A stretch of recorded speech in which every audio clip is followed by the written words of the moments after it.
Hello, friends, and welcome back to my channel, or welcome if you're new here. My name is Brandy. I am the owner of Boundless Treasures Boutique, and today we're going to be doing this super spooky power wash water slide tutorial today.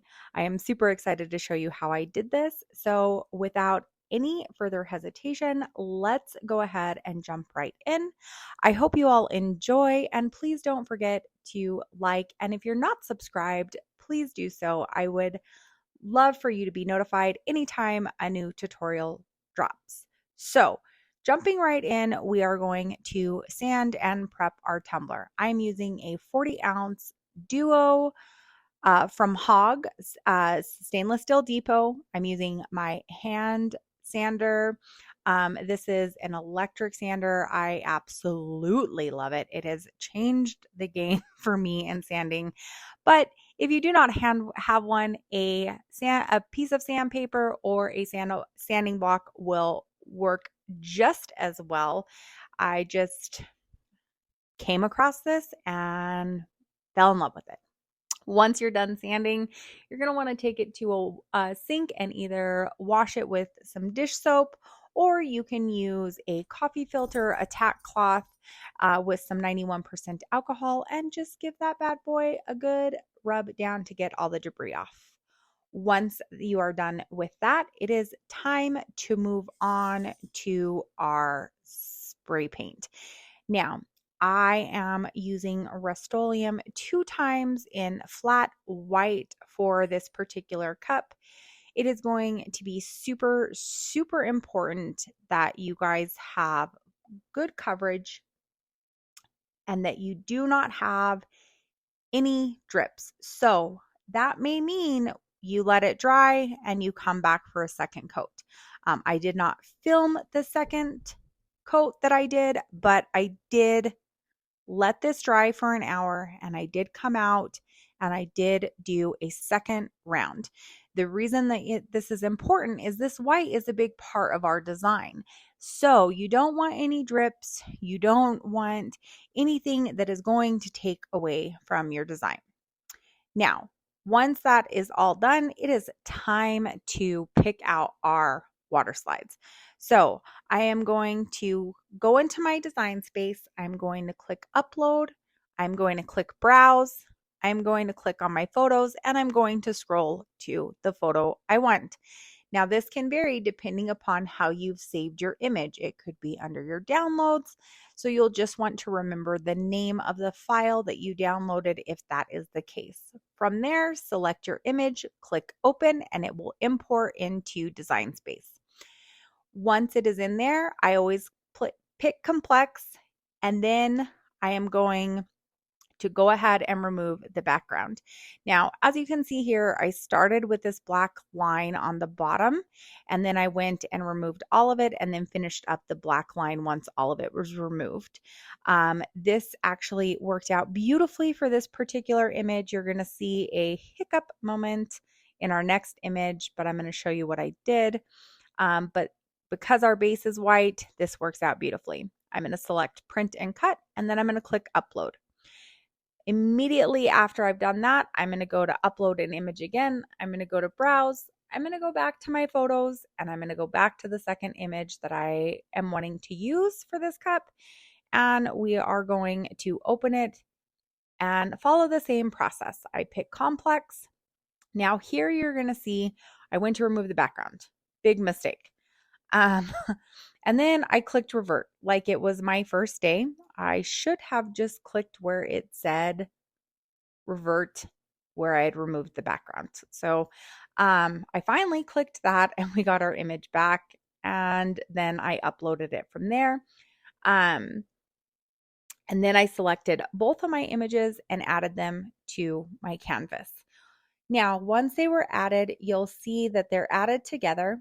And both of the images, if you look off to the right, are highlighted green. So that means those images are together as one right now. So I select the first one. I unlock the dimensions up at the top and I put in 4 and 4.5 inches. This is the size that I'm going to want for this front image. For my second image, I'm going to do the same thing. I'm going to size them to 4 and 4.5, but I want this image as a circle.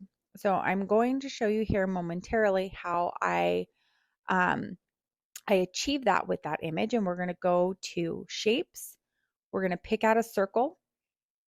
And then I'm going to size that circle to fit over the portion of the image that I want.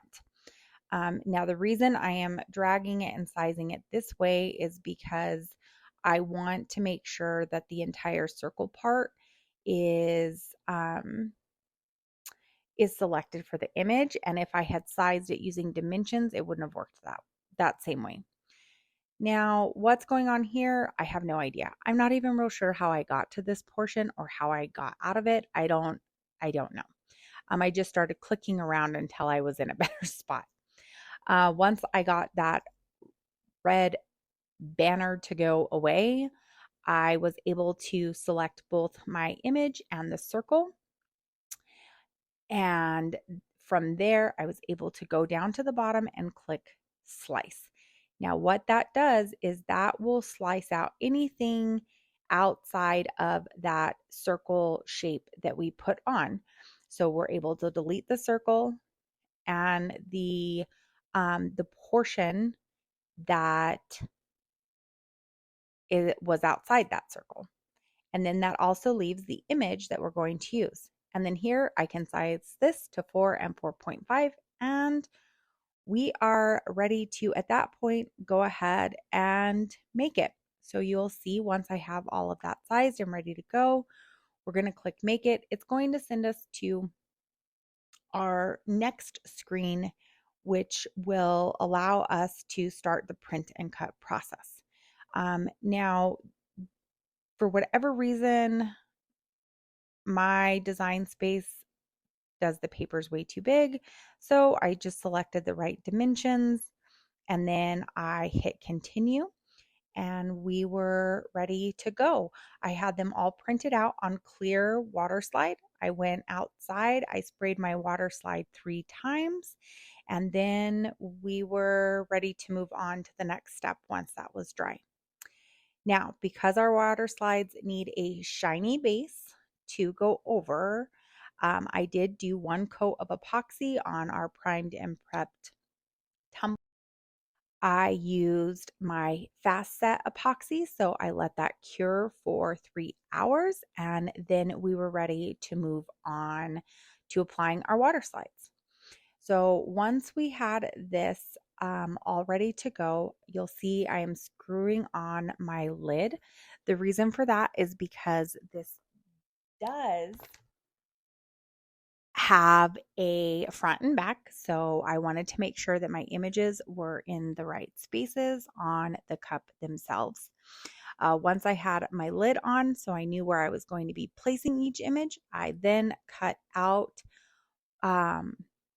both of my images. I started with Jack because he is going on the front, and then we just put him in a Tupperware with water and just kind of let him sit there while I was cutting out the other image and getting everything ready to go.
once my first image was sliding off the back, I put on my second image and I got the top of my cup wet.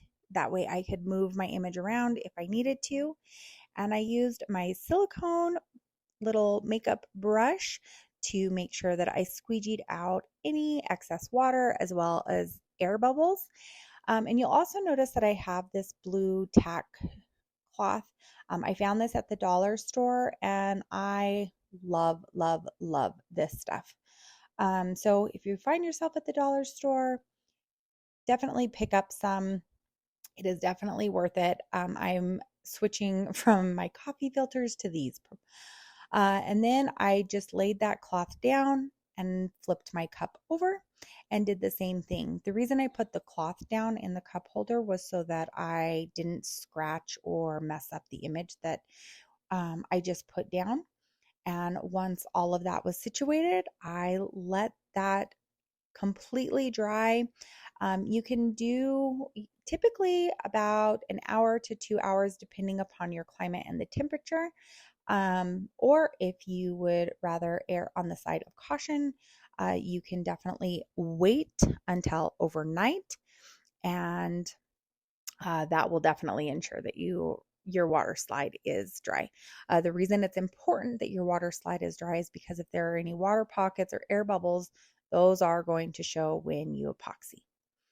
So moving on to our next step, I am applying one layer of epoxy over the water slides. The reason that I am doing this is because of the power wash. So you're going to want to make sure that you do not skip this step. This will allow you to clean up your power wash, as well as make any modifications, anything like that, if you want or need to. But if you don't have that epoxy layer underneath, it's going to mess up your water slide. Anyway, so for our power wash, I've got a bucket. I have Dawn Power Wash, and I'm just going to spray that anywhere that I don't want my black spray paint. So anywhere that the power wash is, the spray paint will not stick. So you'll see I go back and forth a couple times in a couple different areas, just trying to get everything the way that I want it. And once I've done that, I'm going to let that dry for about an hour, and then we can move on to cleaning up any of the areas that we are wanting to. So from here, I'm using that tack cloth, and I'm using acetone, and I'm going over the image because there was some overspray that happened there. And then you'll also see that there was a space that it was too saturated with the spray paint, and it wasn't really the look I was going for. So I went in with the Q-tips and I went in with the tack cloth, and just kind of dab that around until I felt better about the saturation that was happening in that particular area. I also used the Q-tips around the images in the splash looking portion, just to clean up some of that overspray so that it was a nice bright white instead of that grungy grayish looking color. And to me, that made a world of difference for sure. But you'll want to clean this up however you see fit, and until you are at a point where you're like, hey, yeah, that looks really, really good. And then once you've done that, you are ready to move on to your final coats of epoxy.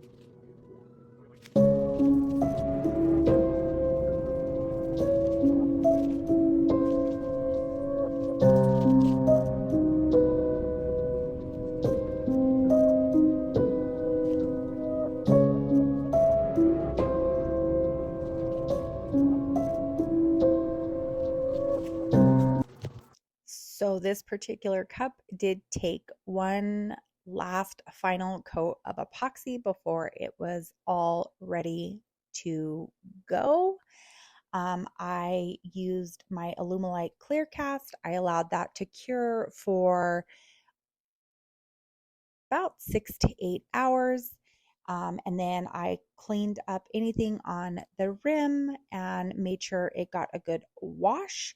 But you guys, the final result, oh my good gracious. I love, love, love how this cup turned out.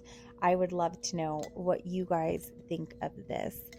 And if you guys decide to duplicate it, please tag me. I would love to see your creations. Um, but that is all for this week. I hope to see you all on social. Don't forget, if you have any questions, you can definitely drop them in the comments below. If you are not part of my free VIP group, I have that linked below. I would love to see you in that group as well. And for those of you guys that are wanting to take your cups, your business to the next level, I have a paid membership group that you can also take advantage of as well. So I would love to be able to help you guys out in any way that I possibly can. So with that, my friends, I will see you all next week. Bye now.